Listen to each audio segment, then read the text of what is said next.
world is currently changing. We're all experiencing that with over 40% of job skills already shifting in recent years, and even more so it's projected to change. I'm excited to have this conversation to unpack what's driving this shift and what it means for professionals at every level. I'm joined by Catherine Fisher, LinkedIn's career expert and Vice President of Communication. Catherine leads integrated communications at LinkedIn and has spent her career leading high-performing cross-functional teams across global brands. In this conversation, we are going to focus on a few areas: why leadership and people management skills are accelerating and why it's so important right now, why executive and stakeholder communication differentiates top talent, how professionals can intentionally build these capabilities right now, and how to make leadership skills more tangible and credible in today's search. Thank you for being with me. Thanks for having me. Catherine, the report shows that 38% of skills have already changed. At the same time, leadership and executive communication skills are rising. Why do you think people-oriented leadership skills are increasing in value as technical change accelerates? It really is because companies are facing these rapid changes in terms of how the work gets done, the tools that are made, how the workforce manages through it. So they're really looking for people who can come in and help teach people, guide people, mentor, lead them through this change. And so that communication and leadership skills, that's why we're seeing that being so important right now. Those are skills that have always been important in companies, frankly, but we're seeing a really heightened increase based on everything around it that's happening with companies. Makes sense. Now, as we go into the next question, as companies like LinkedIn as well integrate AI and new technologies, the report shows that cross-functional team management is rising. What's breaking down inside organizations that makes cross-functional leadership so essential right now? I think it's just all of the new ways of working that are coming in. It's that companies are adopting new AI technologies. They are training their workforce. They're rethinking how work gets done. They're bringing jobs in that didn't exist before. So making sure that you have people at the company who can help guide companies and the teams as they maneuver all these different changes that are happening is super valuable and important for the long-term success of the company. Or is there any specific skills or is there any specific breakdowns, Catherine, that you're seeing as a trend right now that's happening? Any specific breakdowns or silos in communication? I don't have access to data on specific breakdowns. What I do hear that we hear from companies just in terms of how important it is to get running a company. We hear mentorship is really important as people are kind of building up their careers. Sure. So I think you bring up something really important, especially when you said mentorship. So over the weekend, I was at a We Code conference at Harvard, and we spoke to a group of young ladies about mentorship and the importance of sponsorship. Mhm. And I'm finding that people are struggling with how to go about approaching and building those relationships. A topic that I know that you've spoken a lot about and why we shouldn't Yes. delegate networking and building relationships to AI, to delegate that stuff to technology. Yeah. So one of the things that I've been seeing is understanding what your unique value proposition is to be able to build those relationships, because so many times people are afraid to start asking because they go in a position of feeling like they're here and this person's here, when eventually those relationships behind closed doors become of equal value. So anything to add there? Listen, your network is going to carry you throughout your career. I cannot reinforce how important that network is. It's going to help you during times when you need the help. It's going to help you the good times, the bad times. And your life is just like your career and your life are very similar in terms of you're going to have ups and downs. And what you said beautifully is that there's also something called reverse mentoring, where you can learn from someone who maybe doesn't have as much experience as you do, but they are very deep in a specialized skill that you want to learn. And a mentorship, really, it's not necessarily a lifelong commitment. I think this is where people get tripped up is they think, oh my gosh, I'm going to ask this person to be a mentor. They're going to say no because it's such a time commitment. I actually really recommend time bounding what you're asking from this person. It could be, I would love it if I could, in the next 3 months, if we meet once a month, I'm working on this problem. Would love to hear advice from your guidance and based on your experience and being really specific about what you're trying to get out of that mentorship. Where it gets, I think, harder for people to say yes is when it's very open ended. When it's just like, hey, I'm looking for a mentor. I'd love you to mentor me. But what do you need help with? Am I really the right person? What kind of time commitment is this? So make it easy for that person to say yes. And again, it doesn't have to be the rest of your life. It could be 3 months, Yeah. it could be a year, and just being really specific about that. That is, I love that you're saying that it doesn't have to be forever. I think that there's this never-ending relationship, and sometimes it does serve a purpose. One of the next questions I actually wanted to get into was how to go about building these skills. And so we know that LinkedIn Learning has a vast library of executive leadership and communication skills. But what are some ways, Catherine, as a communications exec, as a leader, that you would advise people to go about building these skills in this new LinkedIn on the Rise report? I would first, do an inventory of the skills that you have, and you may be surprised that you might have a lot of those skills that are on there. A woman who she had taken some time off, and she was the team mom for the lacrosse team. So that sounds like, oh, team mom, but her communication skills were so in demand in that role. Leadership, communication skills, conflict resolution. So it doesn't mean you don't have to just get those skills in your day to day job. They exist outside of that. So if you haven't been in the workforce for a while, don't be shy in terms of how you acquired those skills. And then make sure that you're looking at all of your experience and how you've had impact. This is the one of the most important things is that people don't want to just know that, sure, you can say, I'm great at communications. How did that help a team manage through change, bring in new clients, lower attrition rates, really try to tie back to that skill, what that was able to deliver. So getting that storytelling right. Yes, there are absolutely wonderful courses that you can take to learn these skills. You can also, this is a great question for a mentor in terms of going into a specific type of skill that you're looking to beef up. And then just it's really practice. So not thinking that you're just going to go learn a skill and then you're going to be the best at it for the rest of your career. It's a lifelong journey in terms of learning these skills, refining them, the types of skills that you mentioned at the beginning. You were seeing that skills change 38% over a few years, or they're expected to change 70% by 2030. So that just shows you that your skills are going to be very fluid and just keeping on top of what the most in demand skills are. You brought up an amazing point about taking inventory of the skills that you are good at. And then, if I Yeah. may, I'm assuming that you meant you were also adding on here too, maybe there's some opportunity areas for you as Yeah. well. And so, just going back to relationships, when we talked about that a little bit earlier, it's thinking about as I build out my executive leadership cabinet for myself to grow my career. Catherine's really good at communication.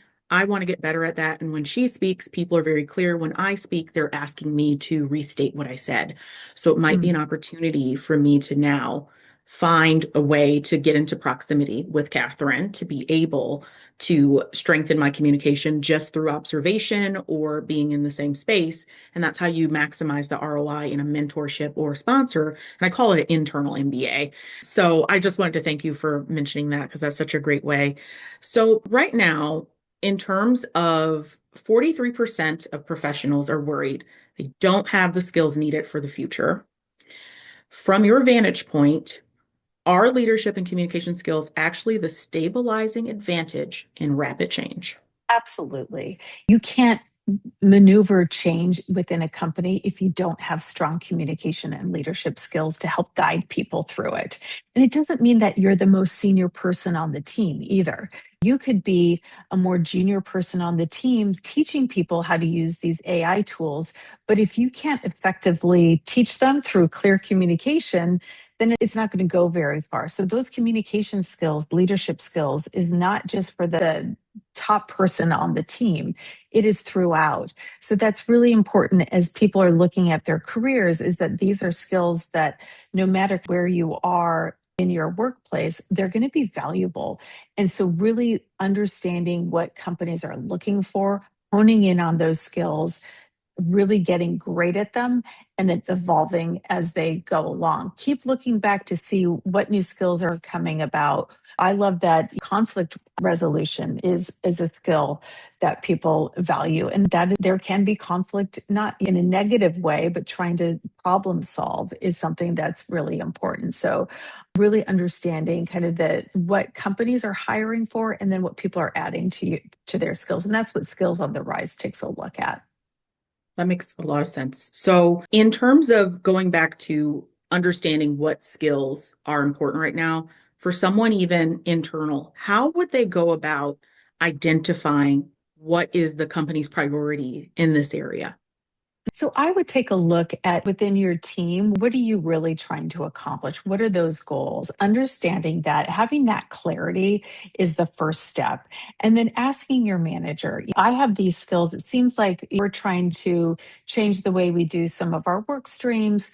Can you volunteering, taking on stretch assignments to learn these skills is a great way to acquire the skills needed. But really just making sure that you're asking the questions if you're unclear on what those skills are that they're looking for. My guess is what you're seeing on Skills on the Rise is going to be very similar to the team that you're working on, because we know that these are the skills that people are adding to their profiles and that the skills that companies are hiring for. So there's a pretty good chance that those are the skills that are going to be needed on your team as well. Wonderful. Thank you for that. I think that there's going to be a good takeaway there, especially if you're someone who's internal in your organization. You might even be looking. It's a good idea. Those are the skills that will get you promoted, but they're also the skills that will get you a job, which leads us into the next question. Yes. With hiring down, as per the report, and recruiters increasingly filtering by skills. As someone who's an executive coach, but I also do private executive searches, I can tell you that when I post a job, I'm getting 300 to 500 applications within days. How can professionals make leadership skills tangible instead of generic on LinkedIn or in interviews? I love this question. It's so important. First of all, my guess is of those 500 people who have applied, not all of them really have the skills that you were looking for. So, my first piece of advice is don't just apply anywhere. Be really strategic about where you're applying and make sure that your skills match what the role that is there, the company's looking to be filled. So the first place that you go for that is what we call jobs match. And so what this is on LinkedIn, if you go to the jobs tab, that's on the top of your screen. Click on the jobs. You can see the jobs and then if you're how much of a match you are. And so what that does is it looks at the skills that are on your profile. It compares it to the skills that are in the job posting and it'll tell you hey, based on the skills you have, you're likely to hear back or you're not. These are the skills that are lacking for this role. And what I love about this is that it tells you likelihood that, well, if I'm not really qualified, I'm not going to hear back. But it also signals to you that maybe you have those skills, you just didn't put them on your profile. So I was meeting with a friend who was making a transition in her work, and we went through this jobs match. And she was like, "But I have these skills." And I said, "It's great that you have them, but only you know that if it's not on your profile." So that's what I mean about being really strategic about what's the skills and in your job search. So making sure of that. The second thing is you're going to be a storyteller. So knowing that this is a really competitive job market right now, you need to be able to stand out. And the way to stand out is by showing the impact that you have on the company with the skills required. So anyone can say, I'm a great leader, I have great communication skills, but how does that translate into what the business needs? At the end of the day, that hiring manager is hiring someone to get the job done.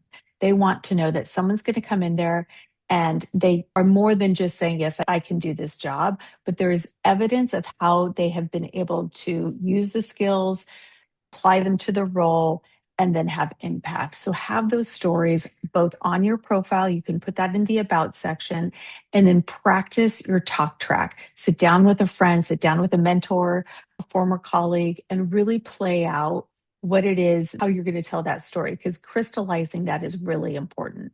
Amazing. And you brought up so many things that I'm taking away from here in terms of the friend that you met with and your friend put down the skills. I have all these skills. And you're like, but that's not really apparent on your profile. Right. And there's this little thing called knowledge blindness when someone's really good at what they're doing every day they're well acquainted with the actual execution of it, but they're not understanding how does this cascade back up in the business Mhm. to sort of how am I contributing to the overall business goals. So going back to a point that you made earlier, Catherine, about skills inventory, it's so important, especially with anyone listening, that if you have a brag book, that your brag book goes a bit deeper. So that way you can meet these demands and these skills on the rise by matching everything that you do to the organizational goals. And once you do that, it will make it a lot easier for you to write your resume. It'll make it a lot easier for you to articulate your value in networking and interview settings. Agreed. It's so important to have that brag book because life is busy. You forget things. And when it comes down to it, you're like, oh gosh, what was it that I did that I can't remember how I explained that, or what was it that we were trying to accomplish? So, as much as you can, keep those notes because you will refer to them one day. And if anything, it just makes you feel good if you're having a tough day to look at that. But I think that's a great piece of advice to have that brag book. Absolutely. So, Catherine, I am at the end of my questions, but would like to ask, is there anything that you would like to leave our viewers and listeners with today? Yes, I would just say you're in control of your career and really making sure that you're investing in the things that matter. The first thing is your network. That network is so important. It's going to help you through the good and the hard times. You're going to learn from your network, they're going to learn from you. And then just always making sure you have an understanding of what's happening externally, what's happening out there. What are companies talking about? What are hiring managers talking about? What are the shifts happening in your industry? Just being on top of that is going to give you so much more confidence, even if you're not looking for a job, just within your own job. So there's so much knowledge out there. There's so much you can learn from your network in terms of what's happening. So there's a lot of control that you have that you may not have realized. I love that you said that you have more control than you actually think that you do. So, Yes. thank you so much for being here today with me. And I'm looking forward to the audience benefiting from the new report and from all the gems that you shared.